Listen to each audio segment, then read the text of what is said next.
Anyways, all right. So I want to talk about your first performance then, but let's do it two sides. Like I want to talk about your first performance, literally like in the church, like Lil say, you know, like when you first felt like an entertainer, like what was that first experience? And then we can talk about your first performance as Zae France.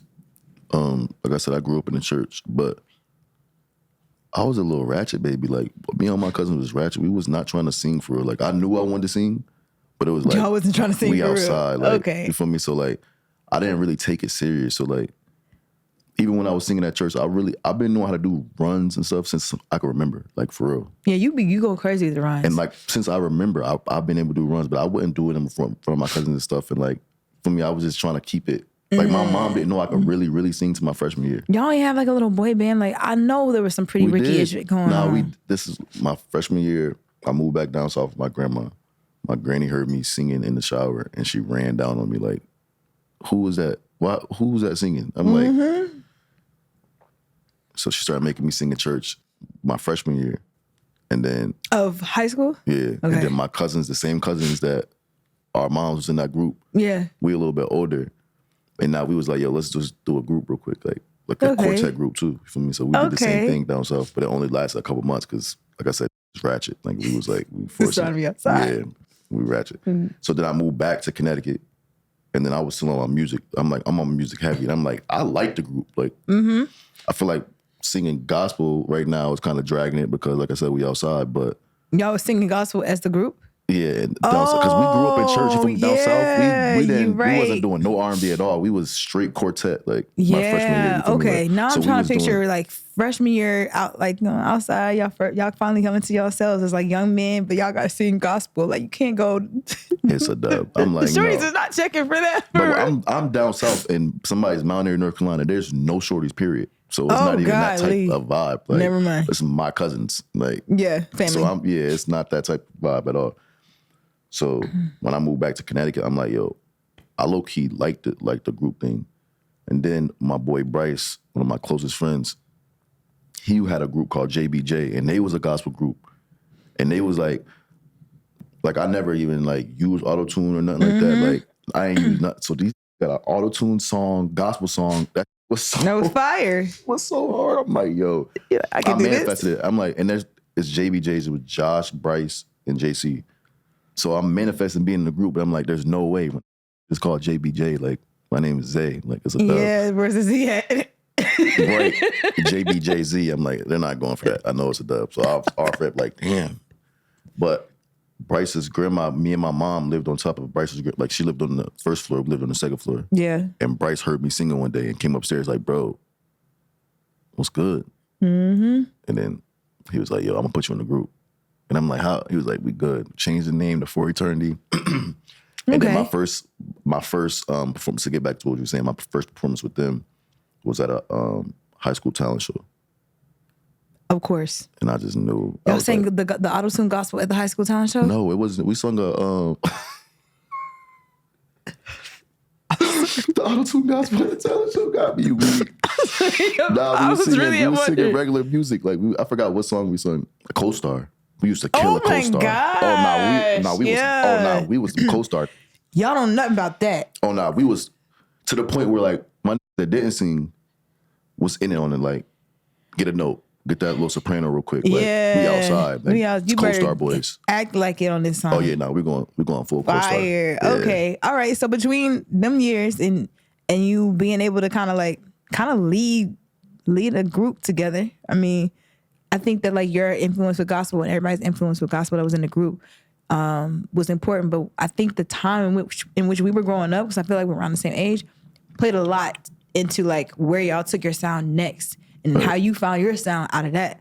So talk to me about, I guess from you for performing that and being on that stage to when you really started taking this solo journey seriously for yourself.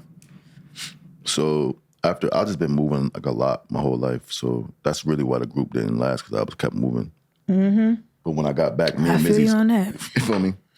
Me and Missy been like this musically our whole life. Like, and you met Missy where? My mom and his dad worked together and they became like mad close. Okay. My mom, like I said, I'm from North Carolina. My mom was driving down south. She asked him to help her drive. And my mom was like, oh, Mike sings, He could sing. I'm like, word? She was like, and his son could sing too, off rip. I'm like, oh my God, mama. Your mama's bro, put you on everything. It's not nice.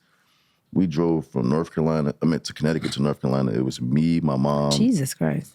Mizzy's dad, Mizzy, my best friend Ty, and my sister. We sang the whole way.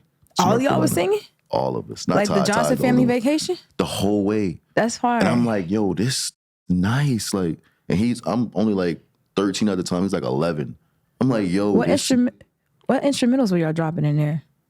In that car? Don't get me lying. I don't know. We was just going. I was just going.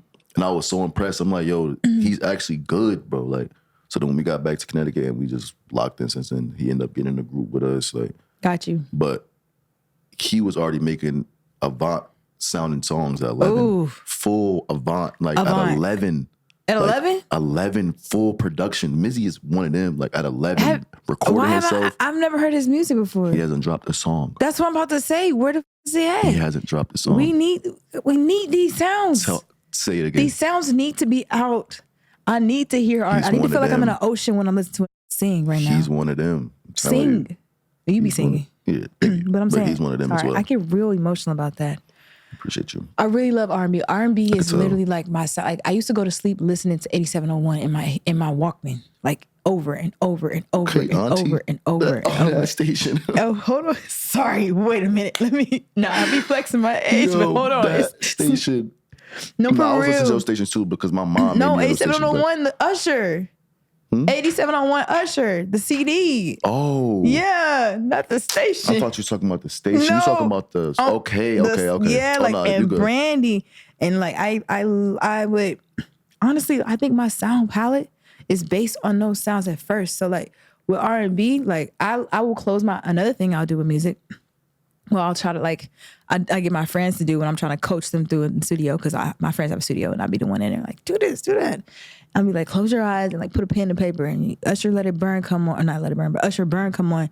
Like just move the needle up and down. You're not gonna see a consistent pattern at all. It's running up, it's running down, it's going in, it's going out, it's blowing up, it's minimizing, crescendo, decrescendo. But like now it's like do.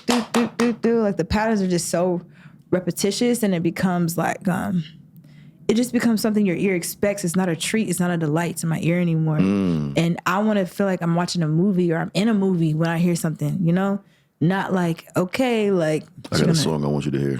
Okay. That I think you will love, actually. We're going to talk about that at what's next, or in the last when you ask me questions. But. Okay. All right. So then it became your solo journey with you and Mizzy locked in. And how... I'm going to skip over a little bit, though, because I want to still make sure we're on time. From you locking in with Mizzy, and you supporting Neo on the tour in UK, kind of tell me about how you got to that point with him. So I signed with my production company, and we're under the same production company. So that's how I met Neo, and he was writing his album. He was... Which one? The last one that he just dropped. So, yeah, he was in the studio every day just recording, and I made a song called Laying Low.